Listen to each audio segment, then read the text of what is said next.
They were wandering in the wilderness, and they were hungry, and they were thirsty. And the children were grumpy and tired, and the moms were angry because Moses did not ask for directions. But they were united in one thing, complaining. Is the Lord with us or not? When we are hungry, when we are thirsty, when we are wandering in a wilderness of despair, is God with us or not? When we are stuck between the here and the not yet, is God with us or not? When we have lost our moorings, when the ground beneath us seems to be shifting, is God with us or not? When we are thirsty for hope, thirsty for stability, thirsty for peace, thirsty for comfort, God, are you with us or not?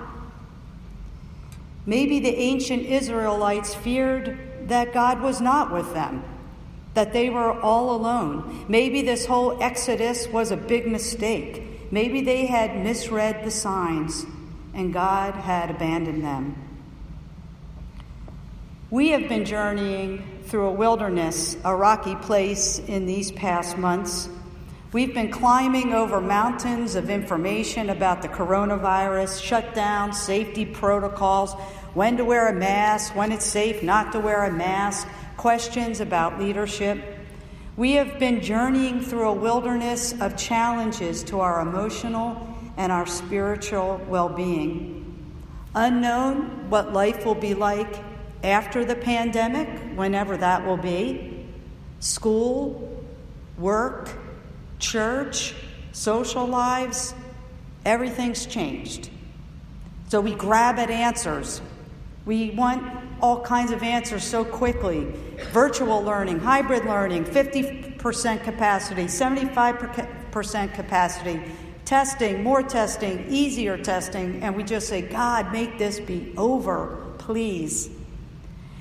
The pathway through all of this to the other side, whenever that will be, whether it's better medical treatment, a vaccine, whatever it is, it's not easy, and it's not going to be easy.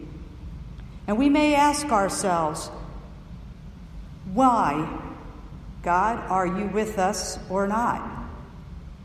We may ask ourselves this day, after everything that the people of Israel have been through, why didn't God just put them on the express lane out of Egypt into the promised land? Why didn't he end their suffering sooner than later? Why the desert? Why all these years of wandering and wandering? What can we learn from our ancestors in faith who traveled through their own wilderness times? So we know that Exodus is a story of liberation, but there's another story here. It's the story of how liberation takes time. It's the story of how trust takes time. It takes time and a lot of practice to live as free people. Liberation is more than just being freed from the physical bondage or freed from the oppressors. Liberation is also a mindset. It's something that God calls us to think and be, to embody in ourselves, and that takes time. We tend to see the wilderness as a negative experience, and yet we know that throughout the centuries, many have traveled to desolate, lonely places in order to find a reconnection with themselves or with God. Even we today look for a place where our cell phones may not work, a place where we can be away from the distractions of everyday life and reconnect with our family or with God or with the community. Jesus went off into the wilderness after he was baptized, and we know that that was a pivotal time for him as he wrestled with his identity as the Son of God. That's what's happening to the people of Israel in the wilderness. They're wrestling with what it means to be God's people and to trust that God is with them. So the wilderness is also a time of spiritual transformation. And now I know there's plenty of you here or listening online who may be asking yourselves right now, Barbara, I'd rather not be in a place of spiritual transformation right now. Thank you very much. My life was just fine before all this COVID stuff happened. And I want to ask you, really? Really? Can we be honest with ourselves and with each other? How many of us were living lives that were so busy with many things happening from morning till night? How many of us were distracted by too many choices? How many of you used the expression, I can hardly catch my breath? How many of us were complaining that we just couldn't possibly do one more thing, even though it was something we really wanted to do? And how many of us found that we had little or no time for prayer or meditation or worship or gathering with the church community? Can we see this time as a time of spiritual renewal and transformation? If we do not learn anything about these moments, when we've been in a wilderness, when our lives have been turned upside down, we will have missed an opportunity right in front of us for renewal and new life. We will have missed an opportunity to look at our priorities. We will have missed an opportunity to talk about what is healthy living. Beyond the complaining about how we can't do many of the things we have enjoyed, remember the things that have happened for the better. I learned how to bake bread with Amy. Do you remember that? I even learned how to make soft pretzels. I've learned how to cook a little bit more. So can't say I enjoy it, but I've learned a little bit more. So some of you have bought bicycles. You have been walking all around town in Frederick County and exploring places you never saw before. You would have never done that had we not been in this pandemic and restricted in our movements.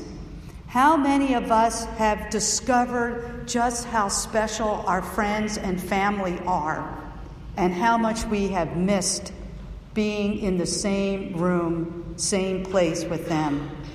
And how many of us have learned just how much we have needed the emotional and spiritual support of the church in these days?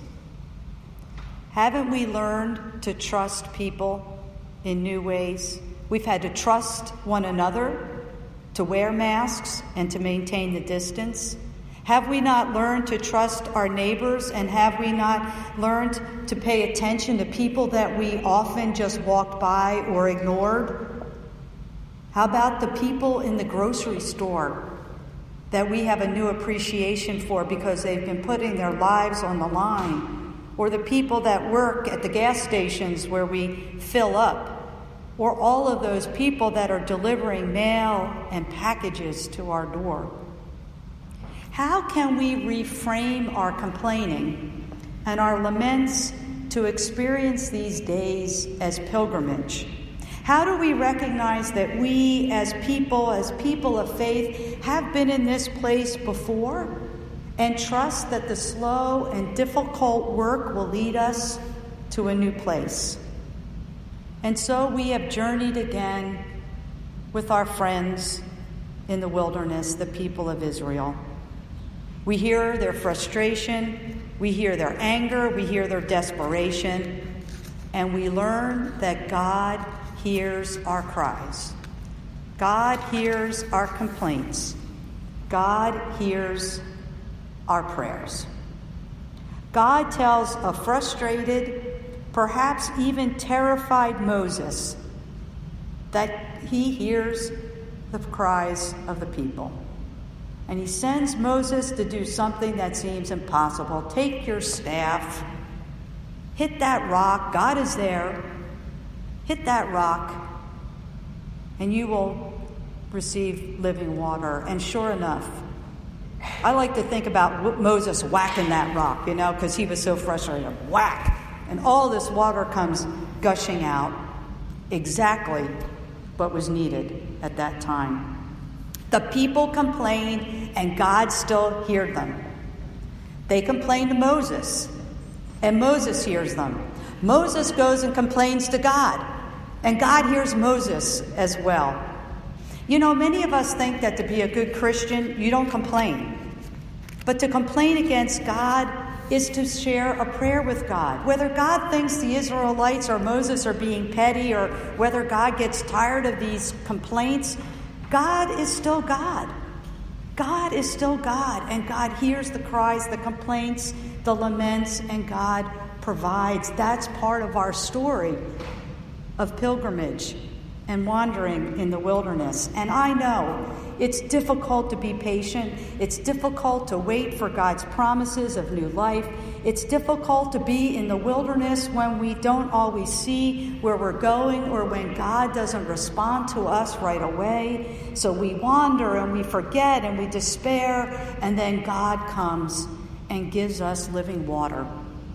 God gives us what we need to take yet another step on another stage on that journey.